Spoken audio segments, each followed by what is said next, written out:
semuanya, Assalamualaikum. Kembali lagi di video reaction saya kali ini guys, oke? Mudah-mudahan semuanya sehat selalu. Nah, kali ini saya mau tengok video tentang ini ya.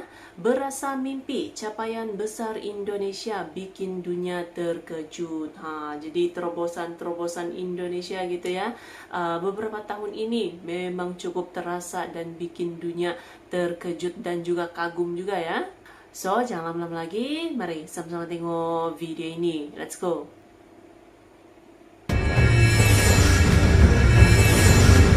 Bahwa melihat Indonesia Emas 2045 ini kan dapat tercapai satu ada.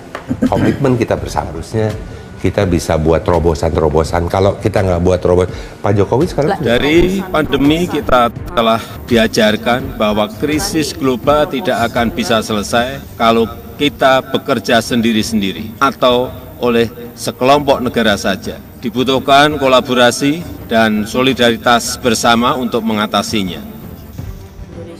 Dalam rapat pimpinan nasional Jaringan Kemandirian Nasional di Kota Cirebon, Jawa Barat pada Selasa kemarin, Presiden Joko Widodo mengungkapkan bahwa saat ini semua negara pada posisi yang tidak mudah. Kepala negara kemudian menerangkan bahwa Amerika hingga Eropa saat ini dalam posisi yang sulit. Hal itu terlihat dari pertumbuhan ekonomi, inflasi, maupun harga-harga yang cenderung tinggi. Bahkan, lanjut Presiden, di Eropa saat ini harga energi seperti listrik, gas, dan bensin naik mencapai 700%. Selain itu, ia juga bercerita dalam lawatannya ke beberapa negara Afrika beberapa waktu yang lalu.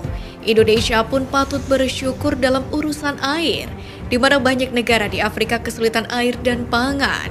Untuk itu, RI 1 mengingatkan Indonesia lagi-lagi masih harus bersyukur, karena tingkat inflasi masih bisa dikendalikan pada angka 3,1%, sementara pertumbuhan ekonomi pada kuartal 2 ini masih tumbuh di angka 5,17%, dan masuk yang terbaik 3 dunia.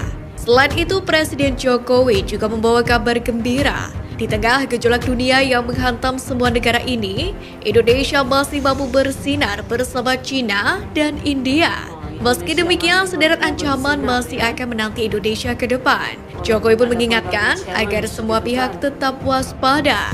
Untuk itu, Kemenkyu berencana memaksimalkan anggaran pendapatan dan belanja negara atau APBN 2024, yakni untuk membantu ekonomi masyarakat dalam menyikapi situasi ketidakpastian ekonomi global.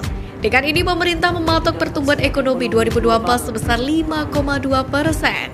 Dalam hal ini, Menteri Keuangan Sri Mulyani Indrawati mengatakan asumsi makro ditetapkan dengan mempertimbangkan berbagai faktor. Sementara itu, di lain kesempatan, Menteri Keuangan Sri Mulyani memiliki gebrakan terkait ekonomi dalam negeri. Dalam hal ini, Menteri Keuangan Sri Mulyani Indrawati melirik besarnya potensi pasar halal untuk terus dikembangkan di Indonesia, sehingga mampu mendorong produk domestik bruto atau PDB atau ekonomi tumbuh lebih cepat. Untuk itu, ekonomi halal akan menjadi salah satu sektor yang akan terus dikembangkan pemerintah Indonesia, karena memiliki potensi untuk meningkatkan PDB Indonesia hingga 5,1 miliar US dollar per tahun. Potensi dorongan pertumbuhan dari pasar halal ini sendiri tentu menurutnya masih akan terus berkembang, terutama karena bisnis produk halal di tingkat global juga terus meningkat, baik dari sisi produksi maupun dari sisi konsumsi masyarakat dunia. Catatannya, dari 1,9 miliar muslim di seluruh dunia yang 230 juta ada di Indonesia, telah menghabiskan sekitar 2 triliun US dollar untuk produk halal pada 2021. Yang mana menurut Sri Mulyani, potensi ekonomi halal ini akan terus menggeliat karena pola perilaku masyarakat global yang juga menginginkan produk yang bersih dan memiliki standar yang sehat dan aman. Sementara standar itu pun telah tercakup dalam nilai-nilai orang Islam dalam konsep halal.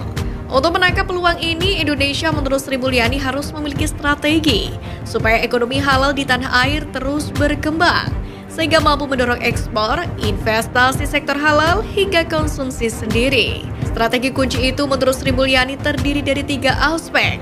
Pertama adalah mendorong permintaan produk halal semakin tinggi. Caranya dengan menciptakan iklim pasar halal yang sehat, dengan cara menggencarkan sertifikasi halal yang tak membuat biaya lebih tinggi, dan menimbulkan hambatan serta mendorong pembiayaan yang halal sesuai nilai-nilai Islam. Kemudian yang kedua adalah semakin melibatkan Indonesia ke perdagangan halal internasional. Caranya dengan membuka pasar halal baru yang kini menurut Sri Mulyani tengah berkembang karena meningkatnya populasi muslim di luar negara-negara Islam. Kemudian yang ketiga, strategi terakhir adalah dengan mengoptimalisasi investasi pada ekonomi halal itu sendiri.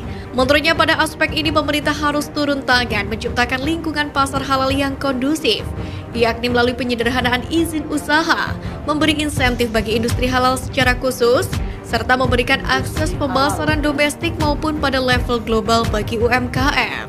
Sri Mulyani pun menekankan, berbagai strategi ini tentu tidak akan mudah dilaksanakan jika permasalahan yang selama ini menggakar di negara-negara Islam belum selesai untuk mengembangkan industri halal. Misalnya, terjadinya fragmentasi lembaga halal hingga kurangnya standarisasi sertifikasi. Oke guys, jadi itulah dia videonya ini. Jadi Indonesia terus melakukan langkah-langkah yang lebih ini gitu ya, lebih cepat gitu untuk menuju perekonomian yang lebih baik, menuju negara maju gitu ya, melakukan terobosan-terobosan dengan berani gitu. Apalagi sekarang kan dunia memang lagi banyak challenge-nya gitu kan, inflasi dan yang lain-lain gitu. Indonesia terus nih melakukan terobosan-terobosan untuk melangkah negara maju. Hebat. So, terima kasih banyak sebab kamu sudah menonton video ini. Jangan lupa macam biasa untuk support channel saya dengan subscribe, like video ini, dan jangan lupa untuk komen juga, oke? Terima kasih banyak dan kita jumpa lagi di video seterusnya. Assalamualaikum.